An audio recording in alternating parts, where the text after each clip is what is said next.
Iniciemos entonces el tema relacionado con el trabajo en equipo. Una pregunta tentadora y quizás retadora para iniciar este tema es preguntarnos por qué hoy en día se habla tanto del trabajo en equipo. ¿Será una moda o será una necesidad? Probablemente es más que una moda, es sin lugar a dudas una necesidad. Este tema está estrechamente relacionado con la idea de que yo necesito de los otros para alcanzar mis propios objetivos, pero también los objetivos de la organización o la asociación en la cual yo formo parte. Por eso es que el tema del trabajo en equipo es tan crucial para el mundo organizacional, para el logro de objetivos, entendiendo además que yo tengo que comprender que las destrezas y habilidades de los individuos son diferentes y un solo individuo no recoge todas aquellas destrezas y habilidades que son requeridas para los logros de metas u objetivos. En definitiva, se requiere de los otros para conseguir nuestros propios objetivos y los objetivos organizacionales. Otro aspecto interesante es iniciar o acercarnos a la diferencia entre grupos y equipos. Si bien usualmente las personas utilizan indiferentemente la palabra grupos y equipos, en estricto sensu no significa lo mismo. Todos los equipos son grupos, pero no todos los grupos son equipos. Los grupos son esencialmente conjuntos. En este caso hablamos de un conjunto o una colección de personas. Los elementos que integran ese grupo no necesariamente tendrán relación entre sí y mucho menos sinergia, que es una palabra clave en la definición de un equipo. En el caso contrario, el equipo es algo funcional respecto a un objetivo, tiene una razón de ser. Un equipo puede ser definido como un pequeño número de personas con competencias o skills o destrezas o habilidades complementarias. Estamos haciendo referencia a capacidades, conocimientos, comprometidos además con una meta de desempeño común y relaciones entre ellos, de las que se consideran además asimismo mutuamente responsables y por ello establecen normas colectivas de rendición de cuentas, que es lo que uno llama accountability. La palabra clave en la noción de equipo es sinergia. La sinergia, o la palabra o el término sinergia, proviene del griego sinergo y significa etimológicamente trabajando en equipo. La sinergia implica que los resultados son mayores si se trabaja en equipo que si los individuos trabajasen independientemente. Por supuesto que esto es quizás uno de los elementos claves en la noción de equipo. Es decir, que trabajar en equipo me permite alcanzar resultados mayores que si yo trabajase individualmente. Y por lo tanto, tiene implicaciones para los términos de eficiencia, productividad e incluso para el estilo de liderazgo.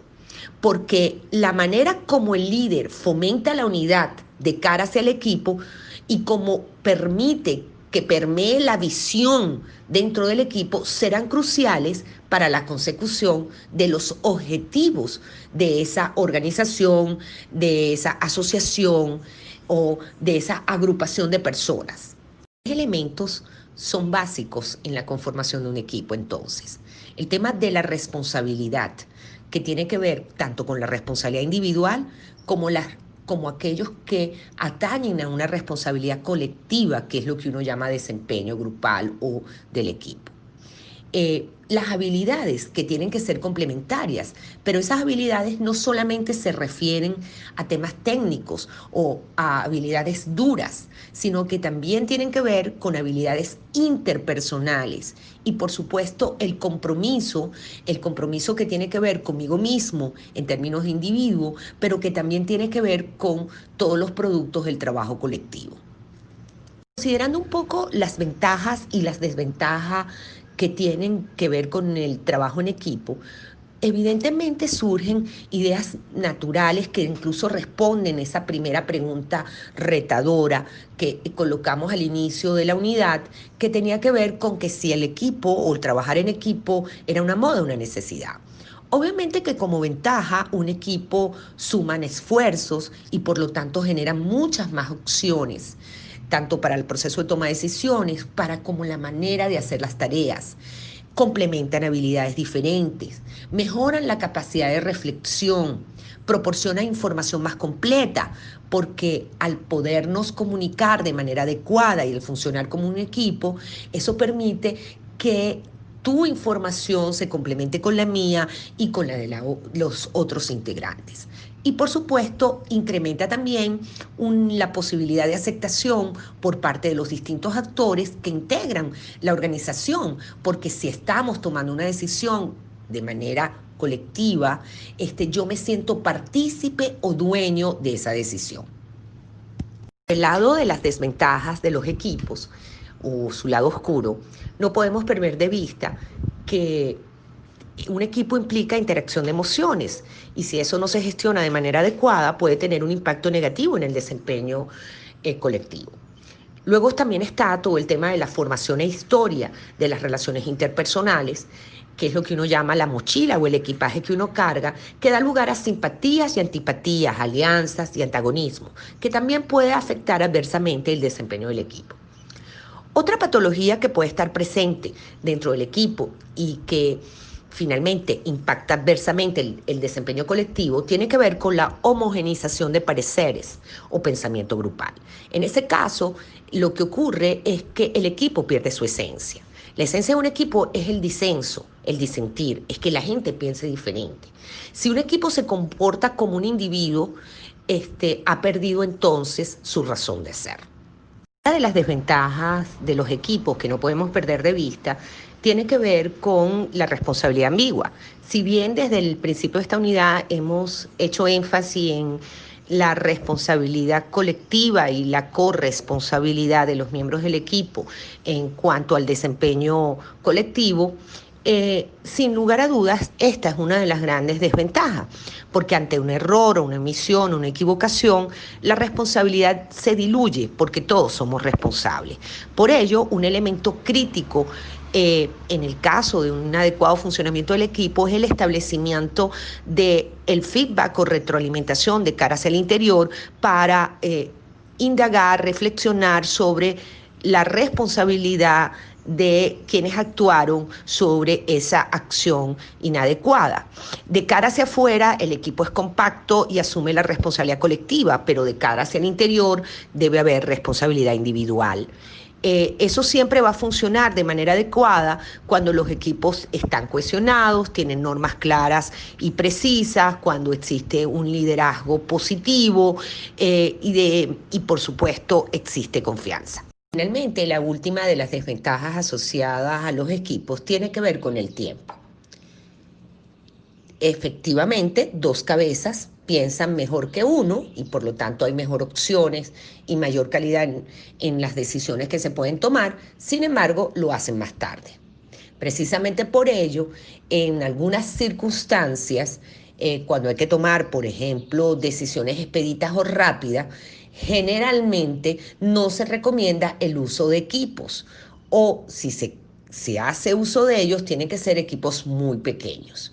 Entonces, en esos casos, la recomendación es actuación individual o equipos muy pequeños. Un aspecto importante a tomar en consideración es que un equipo no se genera de forma natural o espontánea.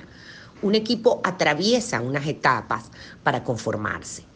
Y por eso uno hace referencia a fases o etapas dentro del desarrollo de equipo. Generalmente un equipo arranca como un grupo de trabajo, luego se convierte realmente en un pseudo equipo y hasta lograr alcanzar o hacer un equipo potencial para finalmente ser un equipo real. Esto implica que de cara hacia el interior se van dando algunas dinámicas que son importantes tenerlas en consideración. Es decir, en la primera etapa, cuando nos estamos formando, nos estamos conociendo, hay desconfianza, recelo. Luego entramos en una etapa de conflictos por la asignación de recursos, por la asignación de roles, por la asignación de tareas. Luego entramos en una etapa de normalización, que es cuando hemos acordado la manera de funcionar. Y por supuesto, en función de eso, pasamos a una etapa donde vemos qué resulta de esas normas o de esos acuerdos.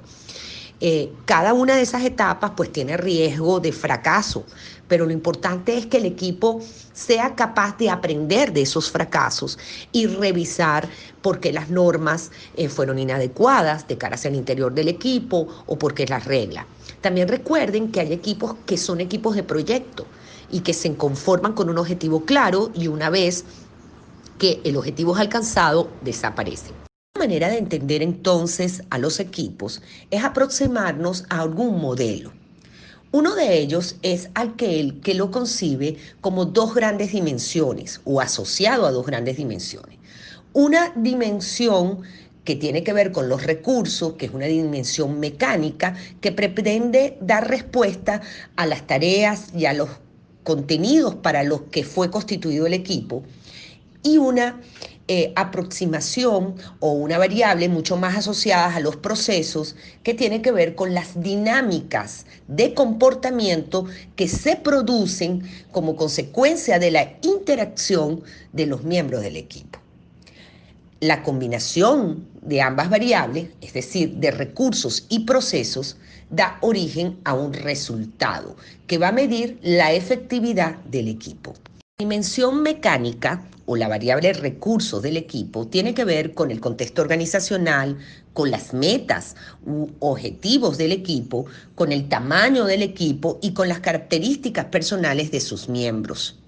Cuando uno hace referencia al contexto organizacional es la tecnología, la cultura, lo que tengo disponible desde la arista donde opera el equipo. Las metas o los objetivos del equipo tienen que ver con la razón de ser, o sea, ¿para qué se crea el equipo? ¿Para lograr qué cosa organizacionalmente? ¿Cuál es la razón de ser de ese equipo en términos concretos de las metas que les han sido asignadas? El tamaño del equipo, pues como su nombre lo indica, pues tiene que ver con el número de personas que lo integran y por supuesto las características que tienen esas personas, considerando entonces temas de habilidades, de valores, de personalidad, entre otros elementos. Los procesos grupales hacen referencia a las normas, a la cohesión que existe en el equipo, la comunicación o la manera como se comunica el equipo, al proceso de toma de decisiones o los mecanismos que utiliza el equipo, la manera como se enfrenta el conflicto o las diferencias de opiniones, cómo se ataja, por ejemplo, todo lo que tiene que ver con el conflicto emocional de cara hacia el equipo y, por supuesto, el estilo de liderazgo. Las normas de un equipo son las reglas y patrones de comportamientos aceptados y esperados por los integrantes de un equipo. Estas normas suelen ser informales o sea, se refieren a expectativas no escritas que deben cumplir los integrantes del equipo.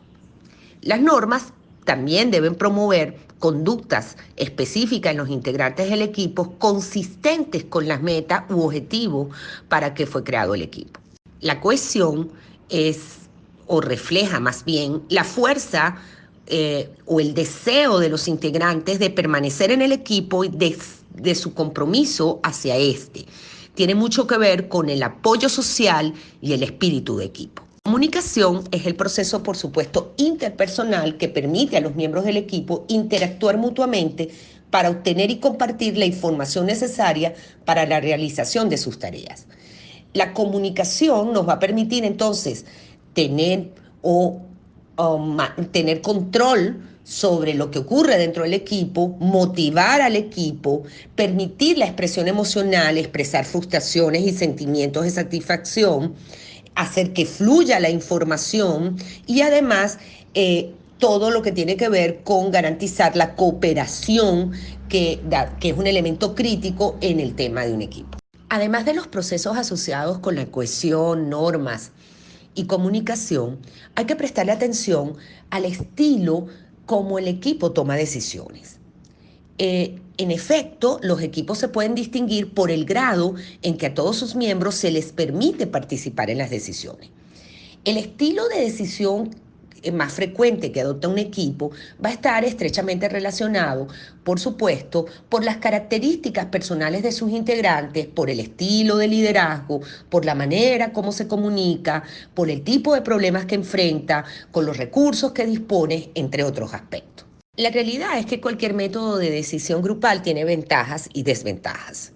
Por ello, los mejores equipos, los equipos de alto desempeño, no se limitan a utilizar el mismo método siempre, sino más bien que recurren a distintos métodos, asegurándose siempre que el que están utilizando es el que mejor se adecúa al problema o tarea que tienen asignado. Otro de los procesos grupales fundamentales en lo que respecta a la dimensión o a la dinámica del equipo tiene que ver con la gestión o el manejo del conflicto. Lo que nosotros tenemos que entender es que el conflicto es inevitable y no necesariamente es dañino. Algunos conflictos pueden mejorar notablemente el desempeño del equipo, siempre que se gestionen de manera adecuada. Sin lugar a dudas, el manejo adecuado del conflicto va a ser funcional en la medida que se promueva el conflicto sustantivo, cognitivo o focalizado en problemas, no el conflicto emocional. Es decir, que lo que nosotros tenemos que potenciar de cara hacia el equipo es desacuerdos que tienen que ver con la tarea, con la manera de hacer las cosas, que es lo que va a permitir que el desempeño del equipo pueda ser superior. Pensar diferente en lo que respecta a hacer una cosa, una tarea o alcanzar un objetivo es lo que nutre sustancialmente al equipo. En lo que respecta al proceso relacionado con el liderazgo, lo que hemos visto en la primera parte o en la unidad 1 en relación con el estilo de liderazgo, también conecta directamente con el equipo. Y la recomendación siempre en este caso es que en grupos pequeños lo importante es el liderazgo emergente o informal para alcanzar las metas. No se trata de liderazgo impuesto por la jerarquía organizacional o por la manera como esta asociación está formalmente organizada. Este liderazgo remite a lo que nosotros llamamos el liderazgo situacional y compartido, que va a facilitar el empoderamiento de los miembros del equipo, incrementando de esta manera el rendimiento o los resultados del equipo. Un líder efectivo a los fines de un equipo es aquel que estimula el desarrollo de normas positivas que contribuyan al proceso de la construcción del espíritu de equipo. Por ello debe dar el ejemplo a través de su actuación, debe mantener reuniones frecuentes con los miembros del equipo, debe tratar de reclutar o incorporar nuevos miembros que puedan y quieran actuar de la forma deseada, debe orientar a los nuevos miembros, debe recompensar, reforzar las conductas positivas que se han dado dentro del equipo y debe mantener encuentros frecuentes para proporcionar feedback o retroalimentación que va a ser clave para el proceso de aprendizaje del equipo. La combinación de las variables recursos y procesos grupales va a dar origen a un resultado que te va a determinar la efectividad o el alto desempeño que pueda tener este equipo. Esos resultados los podemos ver en tres grandes planos. Uno, que es el plano organizacional, que tiene que ver, por ejemplo, con la rentabilidad, crecimiento de la organización. También lo podemos ver en el plano grupal o del equipo, que fundamentalmente está relacionado o vinculado con lo que nosotros llamamos relaciones efectivas basadas en la confianza, en el nosotros. Es decir, en cuán efectivo ha sido el equipo en esos términos, pero también está relacionado en el plano individual, es decir, en la medida en que me siento autorrealizado, que he alcanzado mis logros individuales. Si esos tres elementos están alineados, pues los resultados son extraordinarios y superiores y por lo tanto existe muchísima posibilidad de que sean sostenibles en el tiempo y por lo tanto el equipo pueda permanecer. Y una vez que un equipo ha obtenido un resultado, hay otro elemento que es importante considerar en este modelo o aproximación al equipo, que es el feedback. Es decir, A partir de los resultados obtenidos, los equipos más efectivos o de alto desempeño son equipos que son capaces de aprender de sus resultados. ¿Eso qué significa? Bueno, identifican si hay escasez de recursos, si han habido dinámicas inadecuadas o si se pueden mejorar algunas dinámicas para lograr otros resultados o resultados superiores. Finalmente, también es importante considerar que los equipos más efectivos no necesariamente son los equipos que cuentan con mayores recursos, sino aquellos que tienen los mejores procesos grupales. Eso es muy evidente en el ámbito deportivo. Muchísimas veces, por ejemplo en el fútbol, usted tiene un equipo que está conformado por estrellas. Es decir, que en términos de recursos tengo a los mejores. Sin embargo, los procesos grupales o dinámicas internas que tienen que ver con las famosas normas, con la cohesión, con el estilo de comunicación, con la gestión del conflicto, con la manera como se toman las decisiones y por supuesto con el estilo de liderazgo, no es el mejor y por lo tanto el equipo no es efectivo. Luego de haber revisado todos los aspectos centrales en relación con el equipo, a manera de cierre podríamos hablar de 5 claves para el manejo o la gestión de equipos: comunicación, coordinación, complementariedad, confianza y compromiso. La comunicación es sin lugar a dudas uno de los pilares centrales del trabajo en equipo. Es la que garantiza que exista un buen clima de trabajo, un buen ambiente y en el cual cada uno de los miembros pueda realizar de manera tranquila, serena, correcta y eficiente su asignación, su tarea y la pueda desarrollar cómodamente.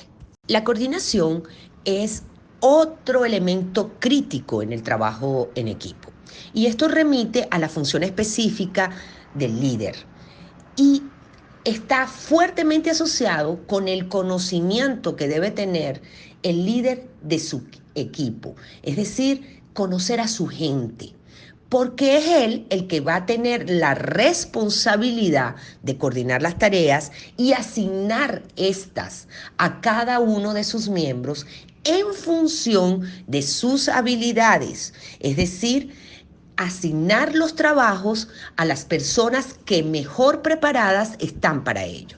La palabra clave es que el trabajo del líder es conocer a su gente para poder asignar efectivamente las tareas y de esta manera alcanzar el objetivo para lo que el equipo fue creado. Complementariedad se refiere a la posibilidad, en la medida de lo posible, que los integrantes del equipo tengan perfiles diferentes. Por supuesto, la complementariedad también va a estar estrechamente relacionada con la coordinación, porque es la habilidad del líder en la medida que él conoce a sus miembros para poder percatarse de que son complementarios sus integrantes. La realidad es que los equipos más efectivos son aquellos que tienen integrantes con perfiles sustancialmente diferentes y que se complementan para de esta manera lograr la tarea de la forma más efectiva posible. La confianza es otro elemento crítico en la conformación de los equipos. La confianza significa que aunque yo no sé cómo va a actuar el otro, confío en que no me va a dañar y me conducirá por el buen camino. La confianza constituye la emoción que permite a una persona estar dispuesta a participar abiertamente en una interacción con otros en la que existen aspectos que permanecen ocultos. En un equipo donde hay confianza, sus miembros admiten debilidades y errores. Se muestran vulnerables frente al resto de los miembros del equipo. Son capaces de pedir ayuda abiertamente, sin ningún temor. Aceptan preguntas y aportes de otros miembros. Se dan el beneficio de la duda antes de sacar conclusiones negativas. Dedican tiempo y energía a sus responsabilidades y no a luchas de poder. En definitiva, ellos propician los espacios para poder trabajar con los otros, para poder trabajar en equipo. En lo que respecta al compromiso, este crecerá en el equipo o aparecerá en el equipo en la medida que los elementos anteriores se hayan generado de manera efectiva. Es decir, En la medida en que un equipo exista confianza, en la medida en que exista complementariedad entre los perfiles de sus integrantes, en que haya una adecuada coordinación de las tareas y asignaciones, y en la medida de que exista una adecuada y fluida comunicación entre los miembros del equipo, entonces el compromiso aparecerá como elemento además crítico para la consecución de los objetivos. Para cerrar el tema del trabajo en equipo, les comparto una frase de la Madre Teresa de Calcuta que creo que recoge perfectamente la importancia del equipo. Yo hago lo que usted no puede y usted hace lo que yo no puedo. Juntos podemos hacer grandes cosas.